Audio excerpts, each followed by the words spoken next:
সালামু আলাইকুম। দীর্ঘ একটা সময় পরে ৫ই আগস্ট আসলে বঙ্গভবনে কি ঘটেছিল এই সম্পর্কে স্পষ্ট একটা ব্যাখ্যা এসেছে।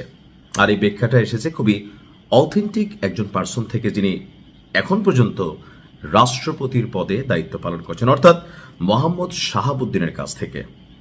তো ৫ই আগস্টের এই সরকারের আগে, মানে বর্তমান বিএনপি সরকারের আগ পর্যন্ত রাষ্ট্রপতি শাহাবুদ্দিন তিনি আসলে গণমাধ্যমকে সাক্ষাৎকার দেননি, কারণ ভয় পাচ্ছিলেন তাকে মবের শিকার হতে হবে।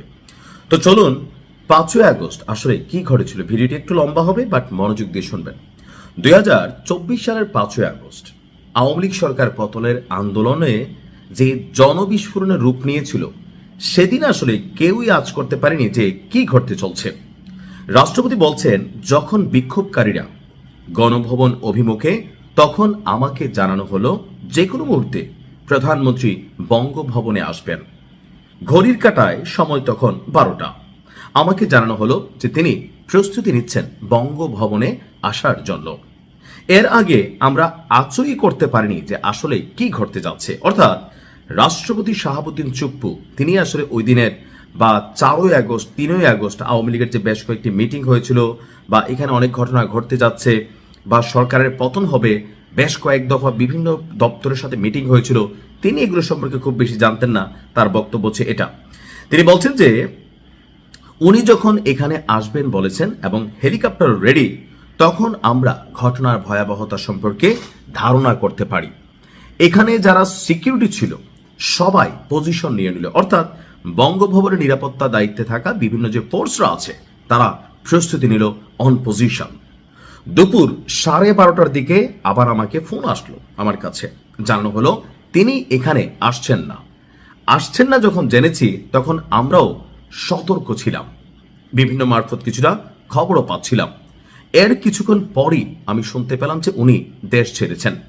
একসময় জানতে পারলাম উনি অলরেডি দেশের বাইরে চলে গেছেন।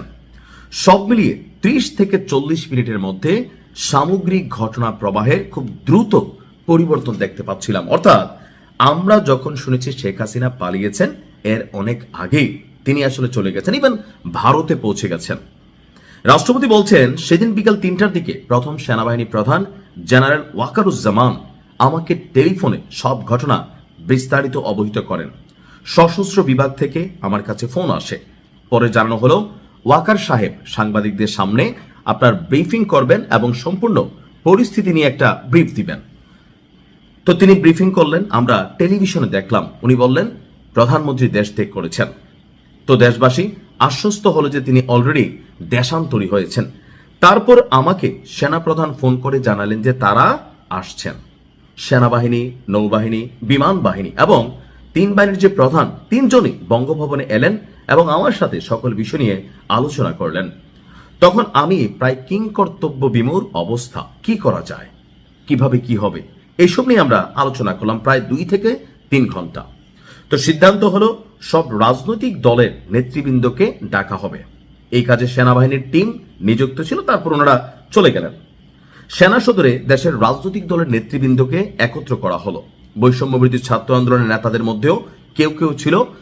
তখন যাদের পাওয়া গেছে তাদেরকে নিয়েই আবার তারা বঙ্গভবনে আসেন। আমি বৈঠক বসি তাদের সাথে।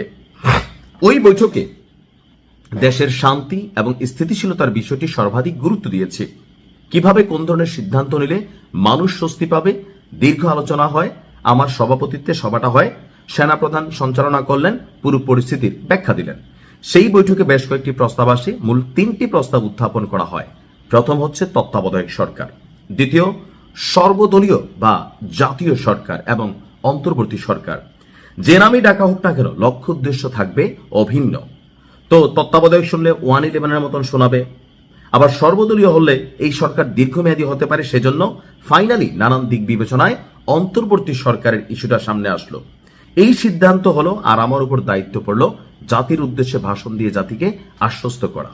তো তারা নিজেদের মধ্যে আলোচনা করে সব ঠিক করলেন, আর তারা নিজেদের মধ্যে আলোচনা করে সব ঠিক করবেন যে সরকারের গঠন প্রণালীটা।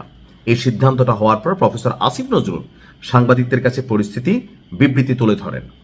আমাকে ভাষণ দিতে বলা হলো রাত 11টায়, আর অন্তর্বর্তী সরকার গঠনের প্রক্রিয়া তাদের হাতে ছেড়ে দেওয়া হলো। সেনাবাহিনী রাজনৈতিক নেতৃবৃন্দ আলাপ করে একটা কোনো কিছু করবেন, সেনাবাহিনী থাকবে, সহায়তা করবে সরকারকে। এমনকি এই অন্তর্বর্তী সরকার থাকার সময় তাকে প্রেস ব্রিফিং দিতে দেওয়া হতো না। প্রেস সচিব যিনি ছিলেন সাবেক শফিক, তিনি নানান ধরনের প্রভাব বিস্তার করতেন। একে একে নানান বিস্ফোরক মন্তব্য কিন্তু এখন রাষ্ট্রপতি জানাচ্ছেন। কতটুকু সত্য মিথ্যা তিনি ভালো জানেন, তবে 5ই আগস্ট নিয়ে মানুষের মধ্যে যেই নানান চিন্তা ভাবনা ছিল, সেটার একটা সামান্য হয়তো নজির বা বাস্তবতা আপনাদের সামনে তুলে ধরার চেষ্টা ছিল। ভালো থাকুন।